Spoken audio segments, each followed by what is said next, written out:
Hello, everybody, and welcome back to the Garden of Sports Fantasy Hockey Podcast. I'm your host, Zach Gardner, and sadly, we don't have any Jake today. He is just swamped with his work. He's got a lot of stuff going on, so he just wasn't able to make it this week. So we're just going to give you a quick little episode this week. I'm going to run down my top 6 waiver ads.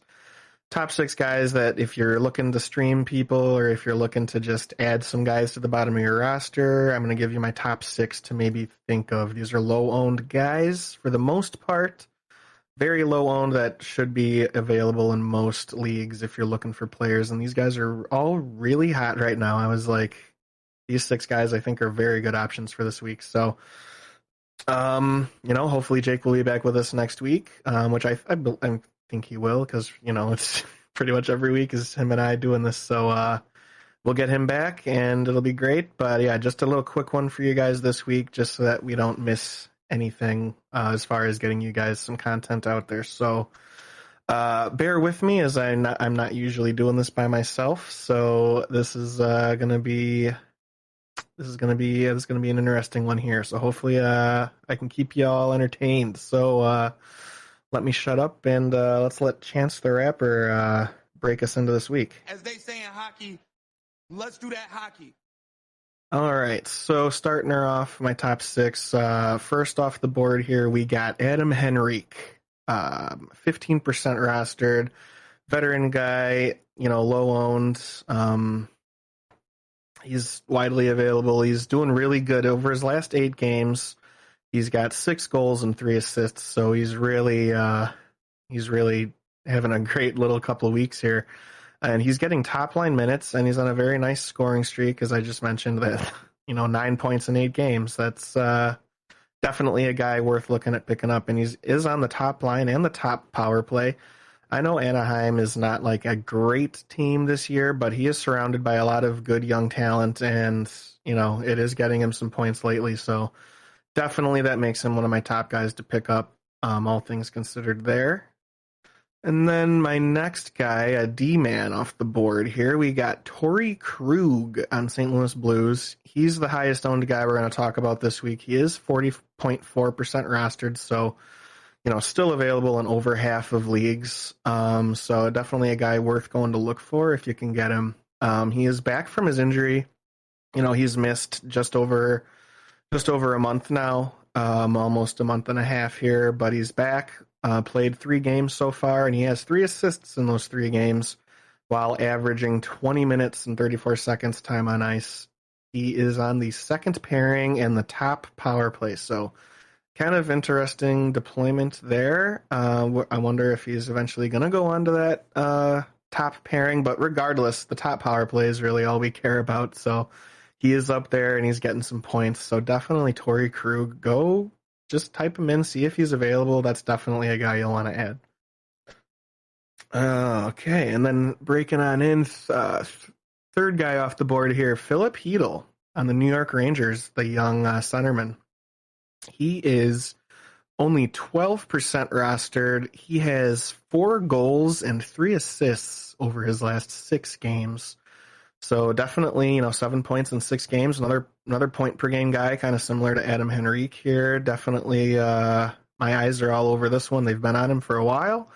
Definitely looking. I think I might be picking him up this week if I can. I'm still deciding. I got some moving around to do on my roster to see if I can fit him in, but he's looking like he might be worth the pickup. On a hot streak and quietly here, putting a good season together. He's on the second line and second power play, not the greatest deployment, but it is resulting him in some points, and he's definitely a guy that is worthy of being on a list of waiver ads for sure. So, Philip Hedl, if you can't get Adam Henrique, Philip Hedl is a very nice option if you're able to get him, and a lot more widely available as well. So okay, fourth off the board here, goalie. We did talk about him last week. We're going to mention him and still very low. This is a number 1 goalie, Ukko-Pekka Luukkonen, 11% rostered. He is the number 1 goalie. Very low owned for a number 1 goalie. He's getting a ton of starts on a young up and coming team. Playing great lately over the last 7 days. He's got a 920 save percentage, and that was in 2 games, and he's got 1 win out of those 2 games this week. So, you love the 920 save percentage. He's putting up good stats. So definitely this goalie is worth the pickup. Not even just a stream. I think this guy's worth a hold with the numbers he's putting up lately. And I think that those numbers are going to be shooting up in the percentage owned. He's only 11%. I mean, for what you're getting if you have him already, I mean, he's performing way over an 11% owned player. He should be higher than that. So Ukko-Pekka Luukkonen, go get him if you can. All right, and then fifth off here we got Kirill Marchenko. He is only 3% rostered on Columbus. He's turning into a really kind of top line guy here. Kind of a under the radar name. Not a lot of people thought this might be something going into the season, but like I don't think anyone would have thought that would have done what he's kind of doing so far. He's got 4 goals his last 4 games. Right now he's on the top line and the top power play. Very hot right now, doing a lot of damage on that power play. His 2 goals he scored his last game were both power play goals. So that's definitely something, definitely gets the eyeballs on him. And I think this guy is definitely worthy of a stream for sure. It could be a very high upside move here, Kirill Marchenko. And then that brings us to the last guy here for the week, number 6, Rasmus Ristolainen. We talked about him last week as well. He's only 14% rostered. A very good depth option here, D-man. This is kind of like if you need a D-man. He is playing pretty well lately. Pretty good in the Banger League as well, but he's scoring some points lately. He's got 1 goal and 3 assists his last 3 games. So Rasmus Ristolainen kind of heating up a little bit. He's been a really good fantasy player in the past, so he's definitely a guy worth looking at. So yeah, hopefully you were able to get a pretty good player to help you out this week, or multiple players if you want to if you need a lot of guys. These guys are all pretty available, so I'll run them down one more time before we end the episode here. So we got Adam Henrique, Torrey Krug, Philip Hedl, Ukko-Pekka Luukkonen, Kirill Marchenko, and Rasmus Ristolainen is your pickups for the week. So definitely want to get those guys. And then real quick, just to end the episode here, Austin Matthews did get injured. He's going to miss about the next 3 to 4 weeks, they're saying. So with that, if you're an Austin Matthews owner, or if you're just somebody looking to capitalize, maybe pick somebody up because of the Matthews injury, you're looking to maybe steal like a guy that's going to get more minutes from the Matthews owner or something like that. Whatever the case may be, Michael Bunting seems to be the guy that's going to be the biggest beneficiary of this. He is already high owned though, 77% rostered. So that's still low enough where it's worth a go and look. He is available in, 23% of leagues. He is available out there. So you just want to maybe go see if he is on your waiver wire.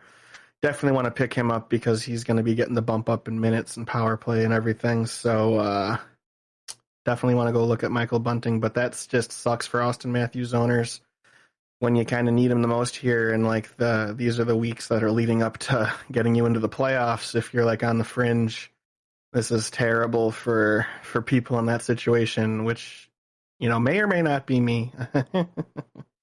So that just sucks. Austin Matthews, after such an amazing season last year, this season is definitely a season to forget here.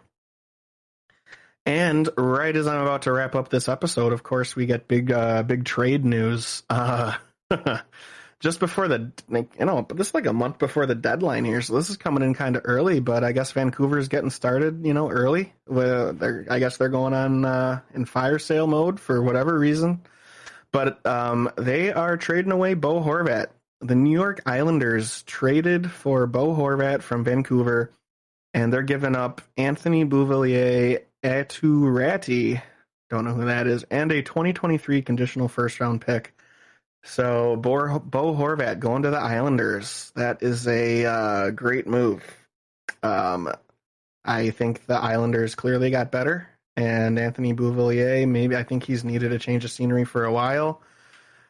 I think he's I think he's going to fit well in Vancouver. I think he's a scoring guy and I don't think the Islanders were ever a good system for a guy like Bouvillier. So I don't think he plays that type of game that they were looking for. So I think this is going to be good. And Bo Horvat is a defensive good player, but he also has a lot better offense than Bouvillier. So he's going to really help the Islanders. He's going to be a great player for them.